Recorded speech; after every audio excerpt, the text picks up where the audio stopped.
नमस्कार, मैं विनोद कुमार शुक्ला। अड्डा पर आपका स्वागत है। वक्त को लेकर के जिस तरह से धमकियां पहले दी जा रही थी उसका उतना असर तो नहीं दिखा, लेकिन फिर भी पश्चिम बंगाल का मुर्शिदाबाद और उत्तर प्रदेश के लखनऊ में छुटपुट घटनाएं जरूर दिखी। हालांकि ये छुटपुट घटनाओं का जो मामला है ये लखनऊ के बारे में तो कहा जा सकता है, लेकिन मुर्शिदाबाद तो पूरी तरह से प्रभावित हुआ है और लगभग ठप जैसी स्थिति है। उसका एक बड़ा कारण यह है कि मुर्शिदाबाद में सरकार की मूक सहमति है इस विरोध को लेकर के। जब वहाँ की मुख्यमंत्री खुद ये कह रही हैं कि हम ये कानून नहीं लागू होने देंगे और पश्चिम बंगाल के लोगों को इस मामले में चिंता करने की ज़रूरत नहीं है, ये सीधे तौर पर केंद्र की या जो फेडरल सरकार है उसको चुनौती देने जैसा है।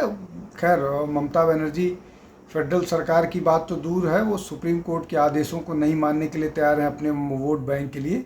जब रिजर्वेशन को लेकर के सुप्रीम कोर्ट का निर्णय आया था तो का मामला था जहां गलत तरीके से मुसलमानों को ओबीसी के अंतर्गत रिजर्वेशन दिया गया था, तो जिसको कैंसिल किया था जब सुप्रीम कोर्ट ने, तो ममता बनर्जी ने बोला था कि हम इसको नहीं मानेंगे। खैर, ये वो करती रही हैं।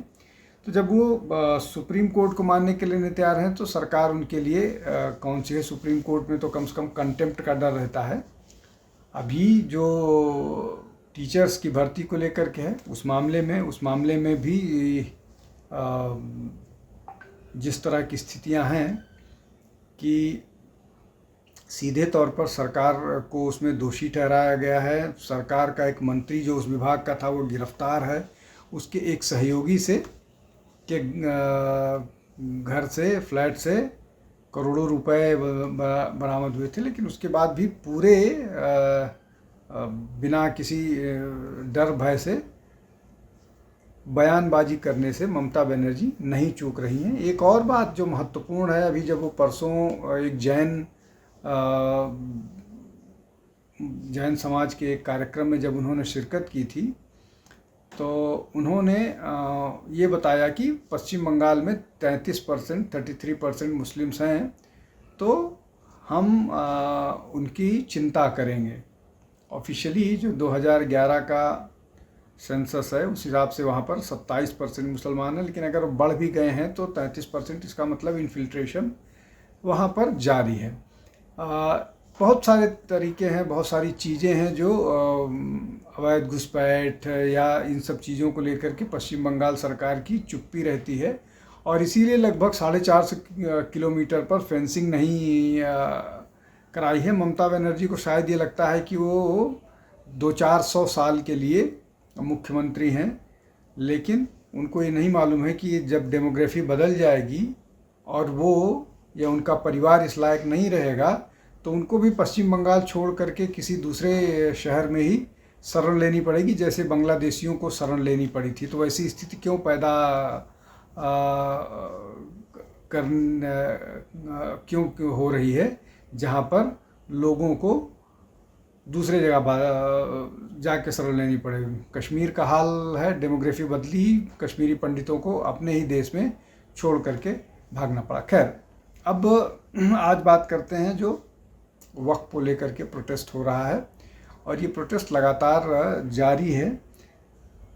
उसके बाद लोग जो प्रोटेस्ट कर रहे हैं, सामान्य लोग, उनकी बात तो समझ में आती है, लेकिन सरकार का कोई मंत्री अगर ये कहे कि हम कलकत्ता जाम कर देंगे और ये जो सरकार में मंत्री हैं पश्चिम बंगाल सरकार में, लाइब्रेरी मंत्री सिद्दीकुल्ला चौधरी, ये खुल के कह रहे हैं कि हम मतलब हम कलकत्ता जाम कर देंगे और हम इस तरह की क्षमता रखते हैं कि हम ऐसा कर देंगे। और इस पर सरकार की मुख्यमंत्री की चुप्पी है। मतलब ये कि उनकी इस मामले में मिली भगत है सरकार के साथ, को है। और उन्होंने तरीका भी बताया कि किस तरह से 50 जगहों पर 2000 लोग होंगे, 50 जगहों पर 10,000 लोग होंगे, और पूरी तरह से शहर को जाम कर दिया जाएगा। और भी उन्होंने बहुत इलेबोरेट बातें कहीं, लेकिन सबसे महत्वपूर्ण मसला यही है कि वो जाम करने की बात जो कह रहे हैं। और वहाँ पर बड़ी मुश्किल से जो तोड़ फोड़ हुआ था मुर्शिदाबाद में, उन सब चीज़ों पर किसी तरह से उस पर कंट्रोल किया गया था। लेकिन लगातार मुर्शिदाबाद में हिंसा जारी है आज भी, चूँकि आज जुम्मा था, आज भी विरोध हुआ, आग लगाई गई। लोकल जो टीएमसी एमपी हैं खलीलुर रहमान, उनका ऑफिस भी तोड़ दिया गया है। अब पुलिस और पुलिस की उपस्थिति में, यहाँ तक कि पुलिस की गाड़ी भी 2-3 दिन पहले आग लगा दी गई थी। अभी पुलिस का बंदोबस्त तो हो गया है, लेकिन फिर भी स्थितियाँ ठीक नहीं हैं। जैसे NH12 को, नेशनल हाईवे 12 को, उसको जो साजुर मोर क्रॉसिंग से धुलियान जो जंगीपुर सब डिवीज़न में आता है, उसको पूरी तरह से बंद कर दिया गया था। उसके बाद पुलिस ने जब उसको खोलने की कोशिश की तो उन पर पत्थरबाजी की गई। इसके अलावा पुलिस ने लाठीचार्ज करके खुलाया, लेकिन इसके अलावा और भी रेलवे बहुत सारी कैंसिल की गई। ईस्टर्न रेलवे की लगभग 5 ट्रेन को बंद किया गया, मतलब कैंसिल किया गया। और 8 तारीख को भी NH12 को ब्लॉक किया गया था कई जगहों पर। लेकिन ये सब लगातार जारी इसलिए है कि इस पर सरकार की चुप्पी है। सरकार इस पर कुछ सख्ती से काम नहीं कर रही है। बहुत सारे जगहों पर था। CAA को लेकर के भी इसी तरह की धमकी हुई थी, लेकिन CAA में दिल्ली में बड़ा प्रोटेस्ट हुआ था। लेकिन अब वैसा दिल्ली में नहीं होने दिया गया। यूपी में बहुत सारे जगहों पर, स्पेशली संभल वंभल या इस तरह के इलाकों में, मेरठ और इन पश्चिम उत्तर प्रदेश के इलाकों में कोशिश की गई थी कि इसको लेकर के विरोध प्रदर्शन किया जाए। लेकिन उत्तर प्रदेश में लखनऊ को अगर छोड़ दिया जाए तो बाकी कहीं विरोध प्रदर्शन नहीं होने पाया। बिहार में छुटपुट एक आध घटनाएं हुई थी, लेकिन वहाँ भी चीज़ों को हैंडल कर लिया गया। थोड़ा सा इसका प्रभाव केरल में भी दिखा। केरल में भी थोड़ा विरोध, इसको लेकर के विरोध प्रदर्शन हुआ, लोग किया। लेकिन सबसे ज़्यादा ख़राब स्थिति पश्चिम बंगाल की है। यहाँ तक कि पश्चिम बंगाल से ज़्यादा मुस्लिम आसाम में हैं, वहाँ पर भी वैसी स्थिति नहीं आई। लेकिन पश्चिम बंगाल में इस तरह की चीज़ें होने का, मुर्शिदाबाद जहाँ लगभग 65% मुस्लिम आबादी है, बांग्लादेश से जुड़ा होने के कारण ये सारी चीज़ें करना आसान है, इसलिए कि कोई पुलिस की गाड़ी तोड़ेगा और बंगाल से पश्चिम बंगाल से बांग्लादेश चला जाएगा, तो उसके गिरफ्तार होने या कानूनी कार्रवाई होने की संभावनाएं भी नकार दी जाती हैं, नहीं हो पाती हैं। तो ये भी है। लेकिन ये सब हो क्यों रहा है? ये सब हो सिर्फ इसलिए रहा है कि सरकार इस मामले में चुप है। सरकार की मूक सहमति है।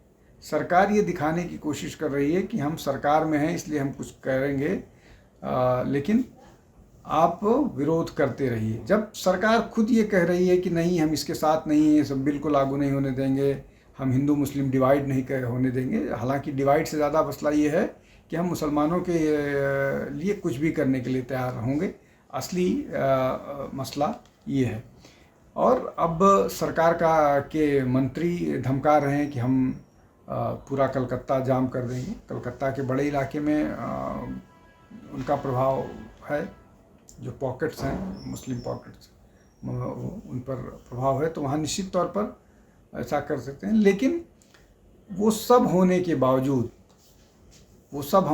बावजूद इस पूरे मामले में सरकार की नाकामयाबी है, अगर वो सरकार इस तरह का प्रोटेस्ट नहीं रोक पाती है। लेकिन इससे बड़ा ये है एक महत्वपूर्ण कि लगातार जो अभी ये जो सुप्रीम कोर्ट ने शिक्षक भर्ती में घोटाले की बात कही है, और अभी जो तृणमूल कांग्रेस के सांसदों की आपस की लड़ाई है, उसके अलावा जो लगातार भ्रष्टाचार के मामले एक के बाद एक तृणमूल कांग्रेस की सरकार पर आते जा रहे हैं, इन सब को छिपाने के लिए भी ये जो दंगे, मारपीट, इस तरह की चीज़ें होती रहने से खबरें जो हैं, जो मुख्य खबरें होती हैं, वो नहीं आ पाती। जैसे टीचर भर्ती घोटाला है, जिसमें किसी भी समय मामला मुख्यमंत्री तक आ सकता है, जिसको मुख्यमंत्री बात बात खुद कह रहे हैं कि मेरे खिलाफ FIR हो सकता है, मेरी गिरफ्तारी। वो जान रही हैं कि इसलिए कि जैसे आप इसको ध्यान कीजिए, जैसे लीकर घोटाले में सीधे तौर पर अरविंद केजरीवाल ना होने का, दस्तखत ना होने के कारण, या कोई इस तरह का वो ना होने के कारण, लेकिन सरकार का मुखिया होने के कारण कोई भी पॉलिसी डिसीजन बिना उनके नहीं हो सकता है, इसलिए उनकी जिम्मेदारी थी और वो जेल गए। वैसे ही ये जो टीचर भर्ती घोटाला है, उसमें भी जिम्मेदारी ममता बनर्जी की बनती है, इसलिए भी वो इन सब विषयों को डाइवर्ट करने की कोशिश कर रही हैं।